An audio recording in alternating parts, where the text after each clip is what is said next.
हैं उन्नत किस्मों के बारे में। तो करेले की उन्नत किस्में कौन सी हैं जो बेस्ट उत्पादन देने वाली वैरायटी हैं, हम उन्हीं के बारे में डिस्कस करने वाले हैं। तो राशि हाईवेज की नूर 026, यूएस की एग्री सीड्स SW 810, ननहेम्स की अमन श्री, VNR की आकाश, ईस्ट वेस्ट की प्राची भी काफ़ी बढ़िया वैरायटी है, और क्लाउस की अनुष्का F1 वैरायटी को आप लगा सकते हैं। इसके अलावा बात करते हैं अनुकूल और परफेक्ट टाइम करेले की खेती करने के लिए कौन सा है। तो गर्मियों के लिए आप दिसंबर, जनवरी, फरवरी पर आप करेले की खेती कर सकते हैं, और बरसात के लिए आप जून, जुलाई, अगस्त महीने पर आप करेले की रोपाई या फिर बुआई कर सकते हैं। तापमान और मिट्टी के बारे में बात करें तो करेले की फसल के लिए न्यूनतम और अधिकतम टेम्परेचर 15 डिग्री सेल्सियस से 35 डिग्री सेल्सियस टेम्परेचर की आवश्यकता पड़ती है। और वहीं सॉइल की बात करें तो काली मिट्टी, काली दोमट, लाल मिट्टी, पीली मिट्टी एवं उपयुक्त जीवाश्म पदार्थ वाली सॉइल पर जिसकी मृदा का pH मान 5.5 से लेकर 7.5 हो बढ़िया माना जाता है। खेत की तैयारी, तो करेले की खेती आप कर रहे हैं तो खेत की तैयारी किस प्रकार करना है, और कोई भी फसल की आप खेती कर रहे हैं तो खेत की तैयारी करना बहुत ही महत्वपूर्ण विषय है और बहुत ही जरूरी काम है। तो खेत की तैयारी आपको काफ़ी अच्छे तरीके से करना चाहिए। तो सर्वप्रथम मीडियम गहराई में चलने वाले कल्टीवेटर से आपको पहली दूसरी जुताई कराना है। यदि आप बरसात पर करेले की खेती करना चाहते हैं तो गर्मियों के टाइम ही आप प्लाऊ से कुछ इस प्रकार आप खेत की तैयारी करा लीजिए, और कम से कम 15 से 1 महीने 1.5 महीने की तेज धूप जरूर लगाएं, जिससे उगने वाले मोथा घास और अन्य प्रकार के फफूंदी जनित रोगों से आप छुटकारा पा सकें। तो यदि आप बरसात की खेती कर रहे हैं तो गर्मियों पर ही आप प्लाऊ चलवा लीजिए, या फिर आप गर्मियों पर खेती कर रहे हैं तो 1 से 2 बार कल्टीवेटर से जुताई कराएं। उसके बाद 2 से 3 ट्राली पूरे खेत में गोबर की खाद बिखेर कर रोटोवेटर से खेत को समतल करा लीजिए। अब हमारी फील्ड एकदम पूरी तरह तैयार हो चुकी है। आप बेड तैयार कर सकते हैं। बेड तैयार किस प्रकार करना है करेले की फसल पर, तो कृपया ध्यान से सुनिए। बेड से बेड की दूरी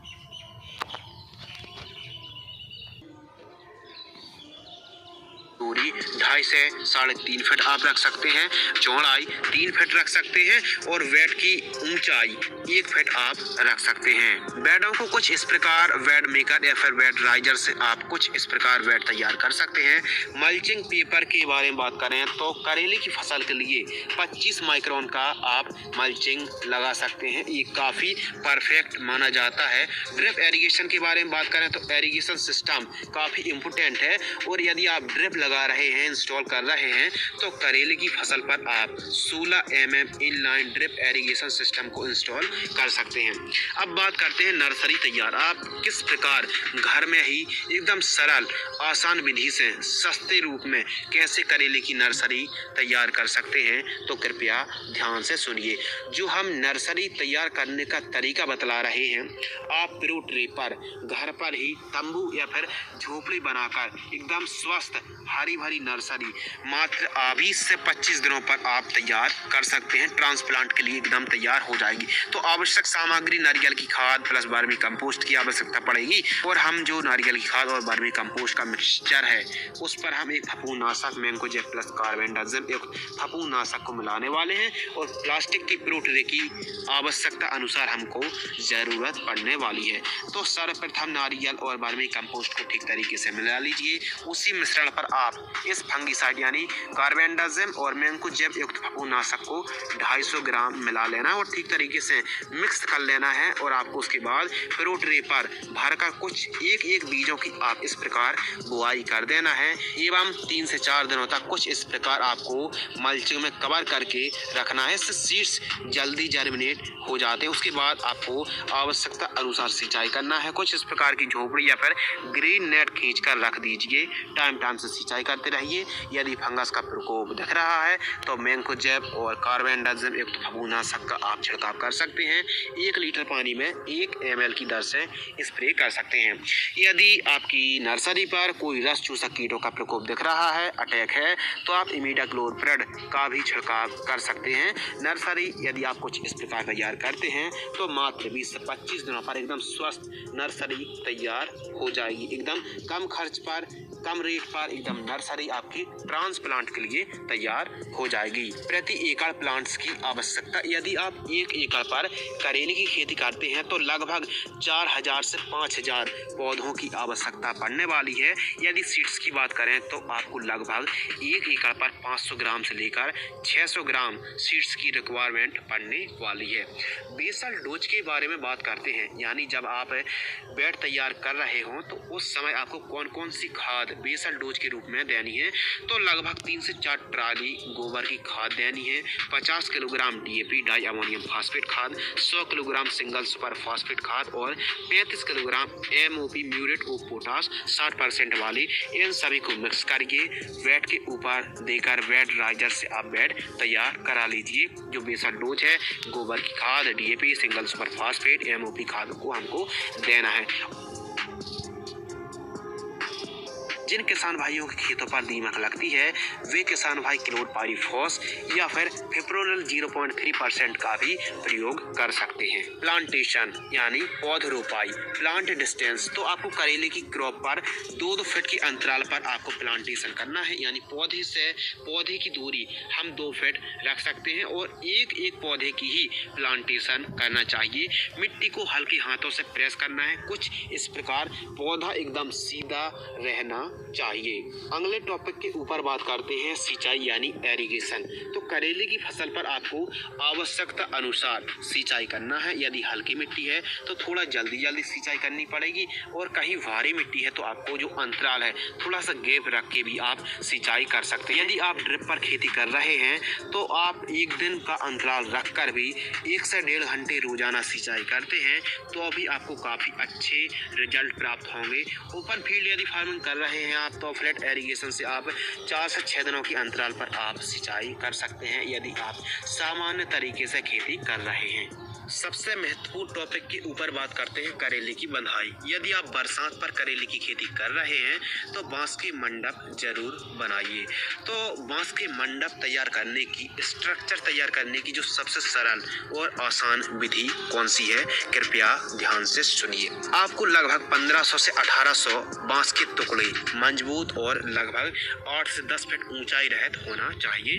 लगभग आपको 1700-1800 बांस के टुकड़ों की आवश्यकता पड़ने वाली है। ध्यान रखें बांस के टुकड़े हैवी और मजबूत होने चाहिए। सर्वप्रथम शब्बल से कुछ इस प्रकार गड्ढे कीजिए। कुछ इस प्रकार हैमर की मदद से सीढ़ी रखकर बांसों को गड़ाएं और बांसों को आपको लगभग मिट्टी के अंदर 1.5 से 2 फीट गड़ाना है। उसके बाद आपको जो बांस से बांस की दूरी रखनी है 10 फीट आप रख सकते हैं और जो स्ट्रक्चर की ऊंचाई है आप 7 फीट ऊंचाई रख सकते हैं। काफ़ी परफेक्ट और काफ़ी अनुकूल मानी जाती है। कई किसान भाई स्ट्रक्चर की ऊंचाई 6 फीट रखते हैं, थोड़ा सा लोच आती है तो जो ऊंचाई है वो घट जाती है, तो इसलिए आप 7 फीट ऊंचाई रखना चाहिए स्ट्रक्चर की, ये काफ़ी अच्छी मानी जाती है। कुछ उसके बाद आप इस प्रकार रस्सी खींचें।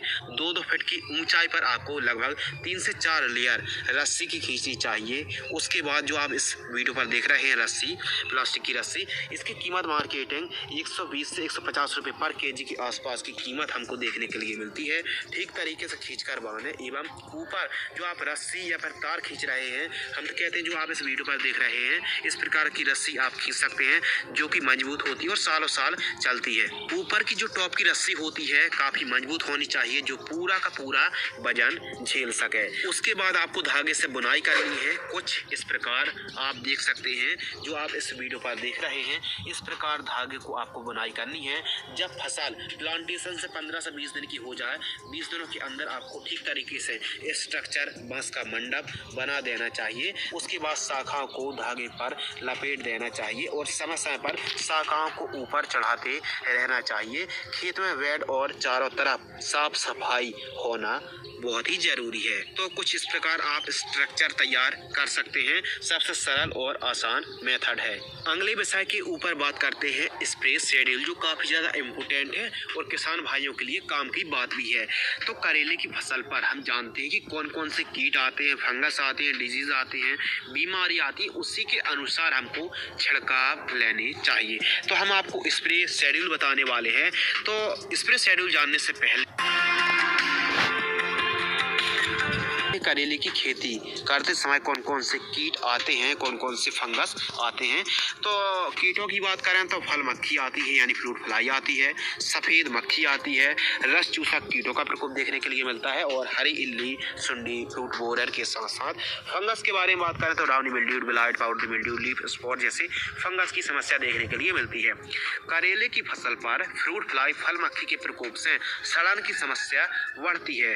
तो फ्रूट फ्लाई की रोकथाम करने के लिए आप फ्रूट फ्लाई फेरोमोन ट्रैप का इस्तेमाल जरूर करें। करेले की फसल पर फर्स्ट स्प्रे, तो जब करेले की फसल ट्रांसप्लांट से टीपी से 10 से 15वें दिन की होती है तो हमको कॉन्फिडोर इंसेक्टिसाइड जिसमें इमिडाक्लोप्रिड 17.8% जो कि SL फॉर्म में आती है 10 ml लेना है, और M45 जिसमें मैंकोजेब 75% है जो कि WP फॉर्म में आती है फफूंद नाशक को 30 ग्राम लेना है। 15 लीटर पानी में घोल करके छिड़काव कर देना है। हम आपको जो डोज बता रहे हैं, जो डोज है 15 लीटर पंप की दर से ही हम आपको डोज बता रहे हैं। जो आप इस वीडियो पर देख रहे हैं ये है करेले के फुल डोज स्प्रे शेड्यूल जो आप इस वीडियो पर देख सकते हैं।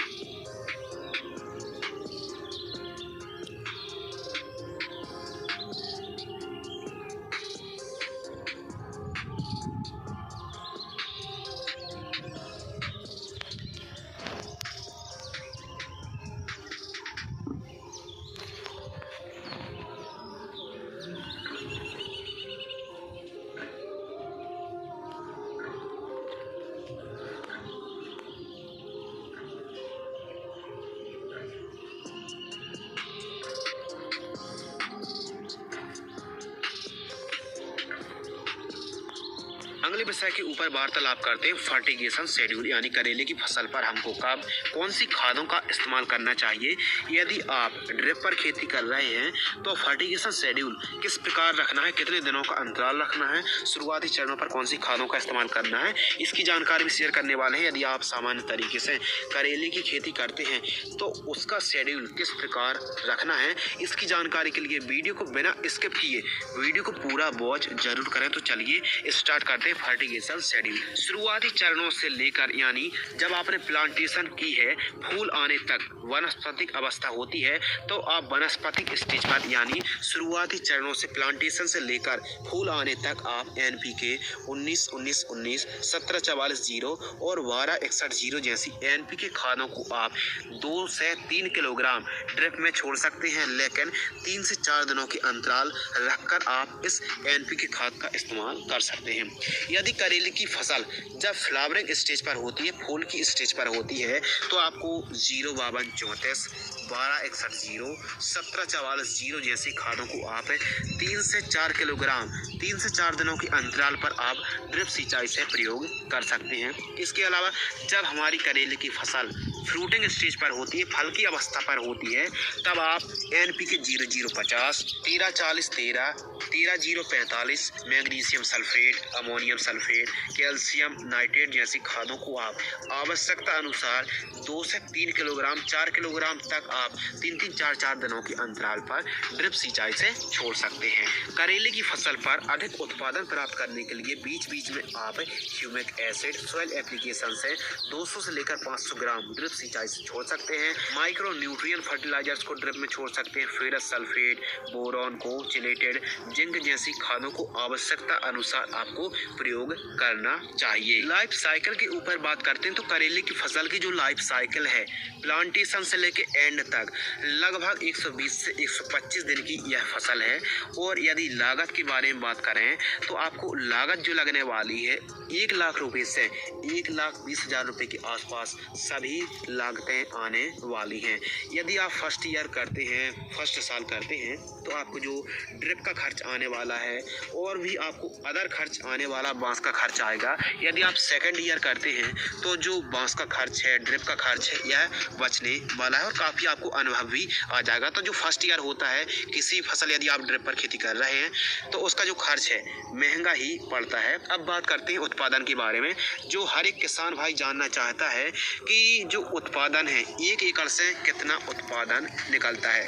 तो उत्पादन डिपेंड और निर्भर करता है वैरायटी कि आपने कौन सी वैरायटी लगाई है, उसी के अनुसार ही उत्पादन देखने के लिए मिलता है। यदि आपने हाइब्रिड वैरायटी का चुनाव किया है तो आपको 10 से 12 टन आप 1 एकड़ से उत्पादन निकाल सकते हैं। यदि आपने कोई नॉर्मली वैरायटी या फिर हल्की वैरायटी का चुनाव किया है तो आप 1 एकड़ से 7 से 8 टन लगभग 70 से 80 क्विंटल आप प्रति एकड़ की दर से उत्पादन निकाल सकते हैं।